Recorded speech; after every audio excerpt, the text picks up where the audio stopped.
ونحمدہ نصلی علی رسولہ الکریم اما بعد فاعوذ باللہ من الشیطان الرجیم بسم اللہ الرحمن الرحیم۔ میرے پیارے بھائیوں، السلام علیکم ورحمۃ اللہ وبرکاتہ۔ اللہ کا لاکھوں احسان ہیں میرے محبوب پاک احمد مجتبی محمد مصطفیٰ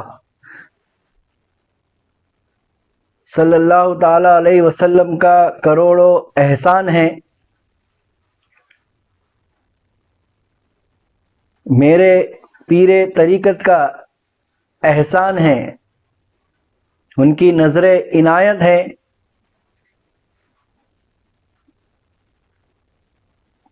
کہ آج کا جو ویڈیو میں ریکارڈ کر رہا ہوں، میری کتاب تخلیق کائنات کے رموز الحمدللہ جو ہے منظر عام پر جلد ہی نمایاں ہوگی۔ اس کتاب کو میں نے علم معرفت، قرآن و حدیث اور سائنس کی روشنی میں کئی عنوانات کو پیش کیا ہے۔ اس کتاب کے اندر جو میری یہ تصنیف و تالیف ہے، اس میں کئی موضوعات کو جو ہے آپ کے سامنے پیش کرنے کی کوشش کی ہے میں نے۔ میرے پیر و مرشد کا احسان ہے کہ ان کی صحبت سے، ان کی نظر عنایت سے جو بھی راز، جو بھی سینے کی تعلیمات مجھ پر منکشف ہوئی، میں اس کو اس کتاب میں نقطے نکات کے طور پر پیش کرنے کی کوشش کی ہے۔ تو اس کتاب میں کئی عنوانات کو میں نے قلم بند کیا ہے، جیسے مثال کے طور پر پہلا ہی عنوان ہے کہ اللہ نے کائنات کی تخلیق کیسے فرمائی، یعنی کریشن آف یونیورس، جس کو سائنٹیفک ٹرم میں بگ بینگ تھیوری کا نام دیا گیا۔ پھر آگے جو ہے کائنات کا پھیلاؤ کس طرح ہوا، یعنی ایکسپانشن آف یونیورس کے بارے میں ایک ٹاپک ملے گا آپ کو۔ پھر جو ہے کشش یعنی گریوٹی، جس کو مولانا رومی رحمۃ اللہ تعالی علیہ نے اپنی مثنوی شریف میں بہت ہی عاشقانہ انداز سے پیش کیا ہے۔ پھر جو ہے 7 طبق زمین، 7 طبق آسمان، جس کا تذکرہ خود قرآن میں موجود ہے۔ کائنات کے 6 دن، مساوی کائنات، جس کو سائنٹیفک ٹرم میں پیرلل یونیورس کہتے ہیں، ملٹی یونیورس کا کانسیپٹ کہا جاتا ہے۔ پھر جو ہے طے زمانی، طے مکانی، خدا نے کائنات کی تخلیق کیوں فرمائی، لفظ اللہ کا Irfan, time and space travel, اور جو ہے انسان کے وجود میں 18,000 عالم کس طرح موجود ہے، اس کی تفسیر، اس کے کئی اہم نکات کو پیش کیا گیا۔ اور شش جہت کا جو نمونہ ہے، شش جہت کا جو خلاصہ ہے، اس میں موجود ہے۔ سبحان اللہ۔ تو الحمدللہ اس کتاب میں جو ہے کئی اہم نکات، تصوف کے گہرے نکات کو جو ہے پیش کیا گیا ہے۔ اب سوال یہ پیدا ہوتا ہے کہ لوگ اس کتاب کو کیوں پڑھے؟ یعنی ایسا کیا اس کتاب میں نیا ہے جو اس کتاب کو جو ہے آپ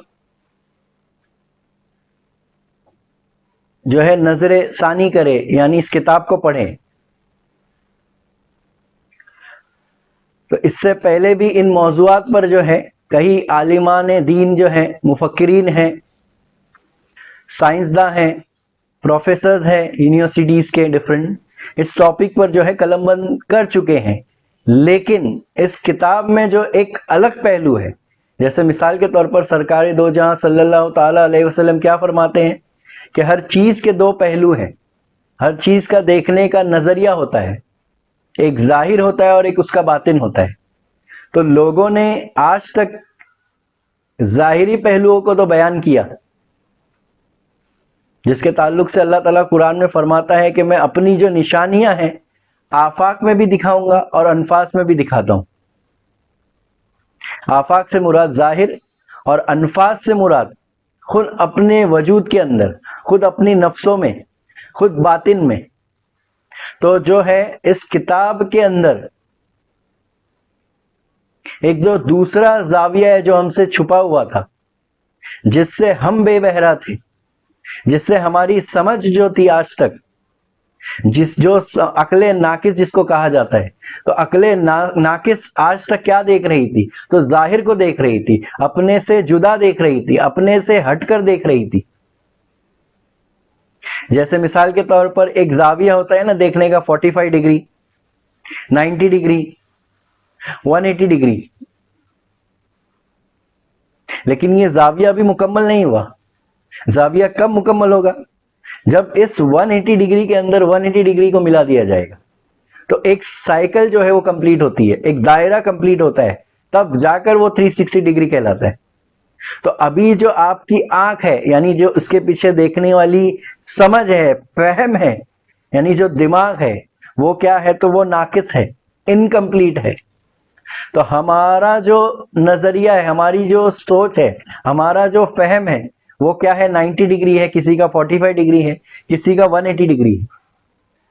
لیکن وہ مکمل نہیں، وہ انکمپلیٹ ہے. تو اس کتاب کو کیوں پڑھا جائے؟ تو اس کتاب میں کئی ایسے نکات ہیں کہ جس سے اس 180 ڈگری کو جو آپ سے چھپا ہوا تھا آج تک، اس کو بھی آپ دیکھ سکتے ہیں، اس کو بھی سمجھ سکتے ہیں.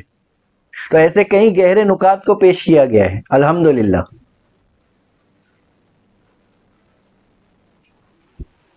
اور سائنس کی روشنی میں کئی جدید نکات کو پیش کرنے کی کوشش کی گئی ہے، نئی جو ہے ریسرچ کو پیش کرنے کی کوشش کی گئی ہے.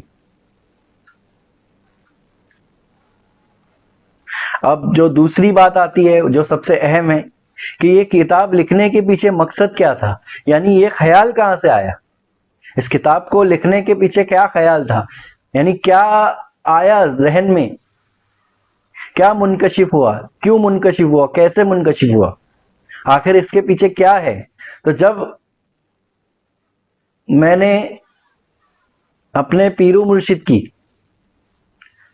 تصنیف تخلیق آدم عرف انسان کامل اور انسانی پیدائش اور اس کے اسرار کا مطالعہ کیا، تو میرے ذہن میں، میرے فہم میں، میرے خیال میں یہ بات آئی کہ کیوں نہ تخلیق کائنات پر بھی جو ہے عنوان کو بانا جائے. کیونکہ صوفیہ کرام کی تعلیمات کیا ہے؟ من عرف نفسہ فقد عرف ربہ، کہ جس نے اپنے آپ کو جانا اس نے اپنے رب کو پہچانا. جس نے اپنے آپ کی پہچان کر لیا اس نے اپنے رب کی معرفت کو حاصل کر لیا. تو انسانی پیدائش، تخلیق آدم اور تخلیق کائنات، جب انسان ان تمام جو ہے ان تینوں کتاب کو ایک نسخہ بنا لے گا، جب یہ تینوں کتاب کا مطالعہ کرے گا تو یہ اس کے لیے ایک نسخہ جامع بن کر پیش ہوگا انشاءاللہ تعالی العظیم. اور مولا جو ہے اس فکر کو جو ہے کامیاب کرے اپنے حبیب کے صدقے میں. تو اس کتاب کو لکھنے کے پیچھے یہی منشا تھا کہ یہ جو ایک سائیکل ہے یہ کمپلیٹ ہو اور جو ہے ایک نسخے جامع بن کر جو ہے منظر عام پر پیش ہو، تاکہ اس کا مطالعہ کرنے والے کو اللہ تعالیٰ کی معرفت یا جو راہ سلوک کے اندر نکلے ہیں یا جو ابھی کسی سے نسبت نہیں رکھتے ہیں ان کو کچھ فکر پیدا ہو، ان کے لیے کچھ ایسے نکات بھی ہیں جس سے ان کے اندر فکر پیدا ہو، کیونکہ اللہ تعالیٰ خود فرماتا ہے کہ اس تخلیق کے اندر غور و فکر کرو چلتے اور پھرتے۔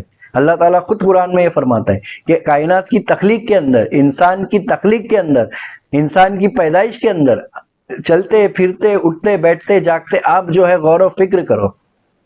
تو یہ فکر کرنے کی جو صلاحیت ہے یہ اللہ تعالیٰ ہی عطا کرتا ہے۔ تو جو اس کے چنندہ بندے ہوتے ہیں تو اللہ ان پر جو ہے فہم کے پردے کھول دیتا ہے، ان پر سمجھ کے پردے ہٹا دیتا ہے۔ لیکن ایک جو بات ہے بہت ضروری ہے جو میں کہہ دینا چاہتا ہوں، جو بہت اہم ہے، وہ یہ ہے کہ اللہ نے بھی انبیاء کرام کو پہلے بھیجا، بعد میں جو ہے ان کے صحیفے نازل ہوئے، بعد میں جو ہے وحی نازل ہوئی۔ پہلے کتاب بھیجا یا پہلے انبیاء کرام کو بھیجا؟ تو اللہ رب العزت نے بھی پہلے انبیاء کرام کو بھیجا، یعنی پہلے کتاب والے کو بھیجا، بعد میں کتاب نازل فرمایا۔ تو یہی حکمت جو ہے اللہ تعالیٰ یہاں ایک گہرا سبق دینا چاہتا ہے کہ وہ چاہتا تو اپنی جو وحدانیت کا اعلان جو ہے وہ کتابوں کے ذریعے بھی کر سکتا، کیونکہ وہ خدا ہے، اس کے لیے کوئی چیز ناممکن نہیں۔ لیکن اس نے کیا کہا، اس نے کیا کیا؟ تو انبیاء کرام کو چنا، اپنے خاص بندوں کو چنا، اولیاء کرام کو چنا اس راستے کے لیے، تبلیغ کے لیے۔ تو میں یہی کہنا چاہتا ہوں کہ اس کتاب کو پڑھنا بھی ہے تو پہلے وہ سمجھ حاصل کرنا ہوگا۔ کیا کرنا ہوگا؟ پہلے وہ سمجھ حاصل کرنا ہوگا، کیونکہ اس کتاب کے اندر راہ تصوف کے علم طریقت کے جو ہے کئی گہرے نکات موجود ہیں جو آپ کی عقل ناقص سے سمجھنا دشوار ہے۔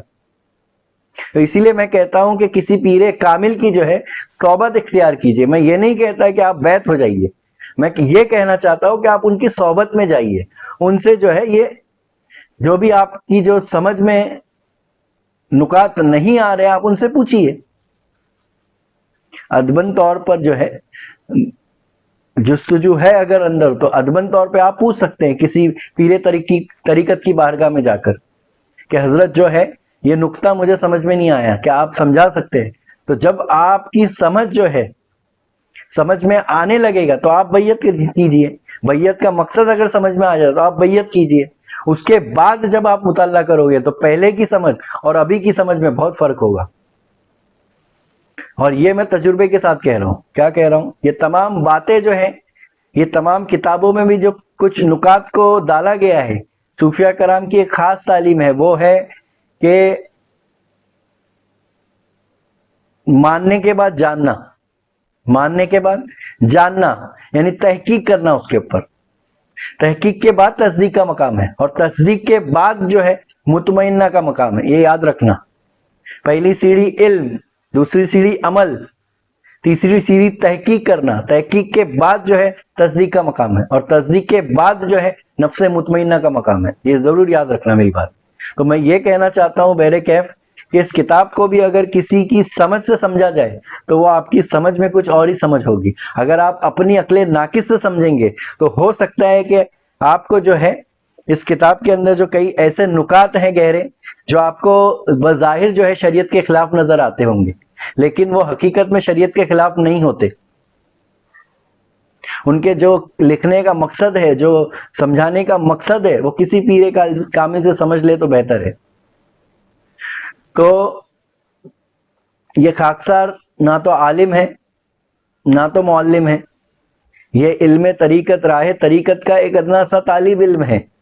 یہ تو میرے پیر طریقت گنج الحقیقت برہان المعرفت حضرت خواجہ شیخ محمد فاروق شاہ قادری الچشتی عادل فہمی نوازی معروف پیر مد ذلہ العالی کی عنایت ہے، ان کا فیضان ہے، ان کی نظر کرم ہے کہ اس گنہگار کو، اس خاکسار کو جو ہے اپنے دامن میں جو ہے بیعت کی اور جو ہے مجھے خلافت قادریہ عالیہ خلفائیہ اور خلافت چشتیہ بہشتیہ سے سرفراز فرمائے. یہ ان کی ذرہ نوازی ہے. تو یہ ان کی ذرہ نوازی ہے کہ جو منظر عام پر جو یہ انہی کے سینے کی تعلیمات ہے، یہی جو ہے سلسلہ قادریہ وہ چشتیہ کی تعلیمات ہے جو اس کتاب کی شکل میں منظر عام پر ہے، جس کا موضوع میں نے یہ باندھا ہے کہ تخلیق کائنات کے رموز. تو میں سمجھتا ہوں کہ مولا جو ہے اس فکر کو، اس محنت کو جو ہے اپنے حبیب کے صدقے میں، اولیاء کرام کے صدقے میں، میرے پیر و مرشد کے صدقے میں قبول فرمائے گا. میں یہ کتاب اپنے پیر و مرشد، پیر طریقت، رہبر طریقت کی بارگاہ ولایت میں نظر کرتا ہوں. گر قبول افتد عز و شرف. اور اس کتاب کو حاصل کرنے کے لیے جو ہے یوٹیوب پر ڈسکرپشن ہوتا ہے، ڈسکرپشن کے اندر اس کتاب کی لنک جو ہے پیسٹ کر دی جائے گی. اس لنک پر آپ جب کلک کرو گے تو وہ کتاب جو ہے ڈاؤن لوڈ کر سکتے ہیں آپ. تو ابھی اس کتاب پر ماشاءاللہ اردو زبان میں تو یہ کتاب آ چکی ہے، ہندی زبان اور انگلش زبان میں بھی، رومن اردو کے اندر بھی انشاءاللہ تعالی العظیم جلد از جلد جو ہے اپلوڈ ہو جائے گی. تو جو بھی دور دراز ہیں، یعنی آؤٹ آف انڈیا ہے، یا جو رابطہ قائم نہیں کر سکتے ہیں، تو ان کے لیے جو ہے ڈسکرپشن میں لنک ہے، اس لنک پر جا کر جو ہے اس کتاب کو جو ہے ڈاؤن لوڈ کر سکتے ہیں اور اس کتاب سے فیضان حاصل کر سکتے ہیں. اور یہ فیضان کیا ہے؟ تو وہ اللہ کی معرفت ہے. کیا ہے؟ اللہ کی پہچان حاصل کرنا.